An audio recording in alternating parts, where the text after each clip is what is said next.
Mga minamahal na mga kapatid kay Kristo, magandang gabi po sa inyong lahat. Napaka-traffic sa inyo.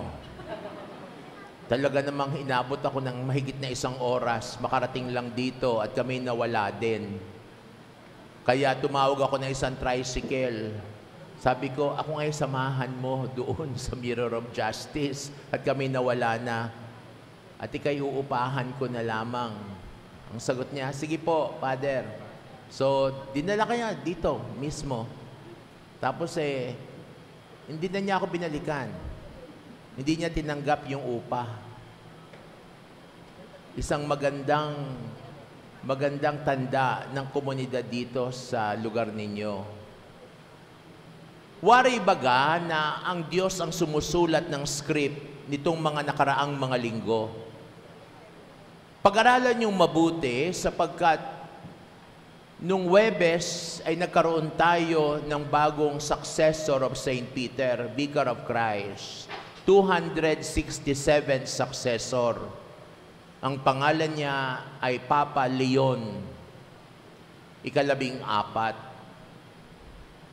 At sa Lunes naman, pupunta tayo sa polling places para pumili ng mga mamumuno sa atin.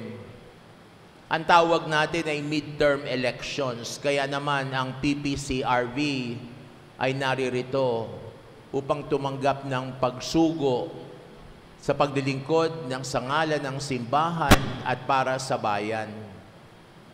Kung wari bagay ang Diyos mismo ang may kagustuhan ng mga nangyayaring ito, sapagkat ang paksa sa lahat ng simbahan sa ika-4 na linggo ng muling pagkabuhay ay pamamastol. In English, we call it shepherding. Mahirap unawain ang shepherding sapagkat hindi naman tayo exposed sa tinatawag na shepherd and sheep or flock. Pero ito'y pamumuno. Ito ay tungkol sa pagiging isang pamayanan. At 3 bagay ang hinihiling sa atin ni Jesus upang maging mabuting kawan niya. Upang isang mabuting simbahan niya. Hindi ko pag-uusapan kung ano ang katangian ng isang mamamastol. Hindi yon ang nakasaad sa Ebanghelyo sa taong ito. Yon ay mababasa mo sa Year B ng leksyonaryo. Pero ang paksa sa linggong ito, sa taong ito, ay patungkol sa atin, kawan. Tungkol sa atin isang pamayanan. Tungkol sa atin bilang mga Pilipinong Katoliko. Ano-ano ang katangian na isinasaad ni Jesus sa Ebanghelyo patungkol sa pagiging mga kawan ni Jesus o di kaya'y isang simbahan o pamayanan ni Jesus? 3. Una, sabi ni Jesus, nakikinig sa akin ang aking mga tupa. Marunong makinig.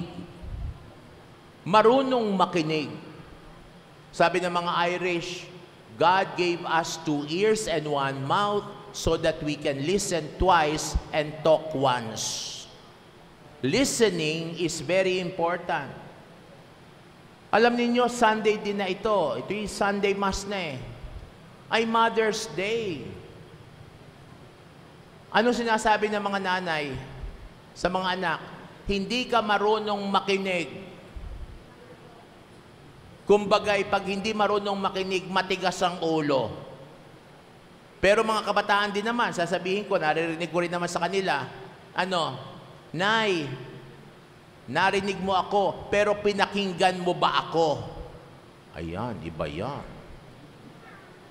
Englishin natin, Nanay, you listened, but did you hear me? Iba yun Kasi ang pakikinig ay hindi lamang information. Kung hindi, sa kaloob-looban mo, naiintindihan mo ang sinasabi sa iyo ng taong kumakausap sa iyo. Bilang isang ina, Mahalagang hindi lamang nating pakinggan ang sinasabi ng isang anak, kung hindi nararamdaman natin ang kanyang nararamdaman. Yon ang tunay na pakikinig. Iangat natin sa ibang level, pinakikinggan ba natin si Jesus sa kanyang mga aral? Sa loob ng misa, sa pagbabasa ng katesismo, sa pagbabasa ng Biblia, makinig. Kulang tayo niyan. Hirap tayong makinig. Bakit? Sapagkat napakarami nating pinakikinggan sa mga panahong ito, lalong-lalo na sa social media. Hindi natin alam kung ano ang totoo, kung ano ang peke. Kaya kinakailangan ay maghawan tayo. Ano ba ang totoo? Ano ba ang kasinungalingan?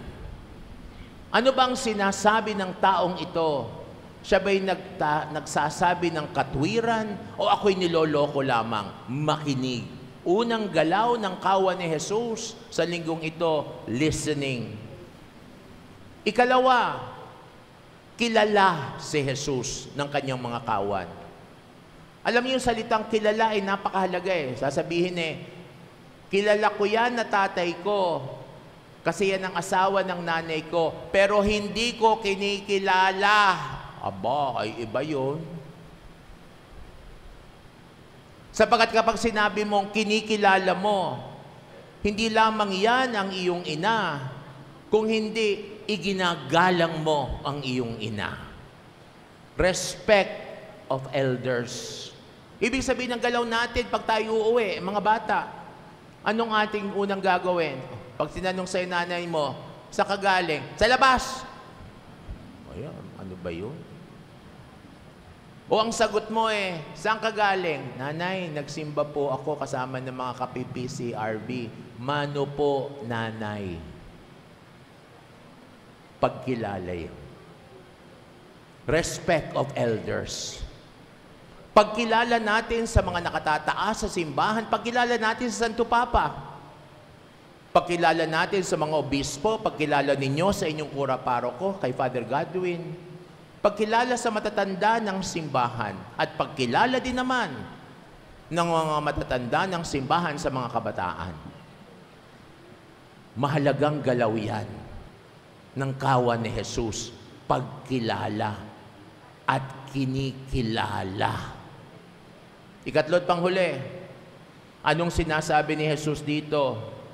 Sumusunod ang kawan sa akin. The word is obedience. Marunong sumunod. Sapagkat ang pagsunod ay isang galaw sa talahalagahan ni Jesus na napakahalaga. Ang isang taong sumusunod ay isang taong ang tinig ni Jesus ang pinakikinggan. Ang isang taong sumusunod ay isang taong nagsasabi, mahalaga kayo sa akin, at ako na may mahalaga sa iyo. Pagsunod. Sa isang parokya, mahalaga ang pagsunod sa utos ng simbahan. Alam mo yun? Ang mali ay mali, ang tama ay tama. Ang pagpili sa tunay na mumumuno ay tama. Ang panloloko sa bayan ay mali. Ang pag-aagaw ng mga boto at panloloko at panlilinlang sa mga boboto ay mali. Ang pagpili sa matino, maayos at maprinsipyong tao na may programa ay mabuti. Saan kayo? Mga minamahal na mga kapatid kay Kristo, yun ang aking pagbabahagi sa inyo. 3 galaw ng kawan. Una, nakikinig. Ikalawa, kinikilala. At ikatlo, sumusunod. Ano uli yung 3? Tingnan ko parokyang ito kung nakikinig. Ano ang una? Ikalawa? At ikatlo? Ayun. Mabuting kawan kayo. Sa 9 na araw na ito ng pagnanobena, ito ang aking panalangin na lalong yumabong, mamunga at bumuti ang samahan dito dahil saan dumadaloy dito ay ang pag-ibig ng Diyos mula sa panalangin ni Maria, ang Mirror of Justice. Amen.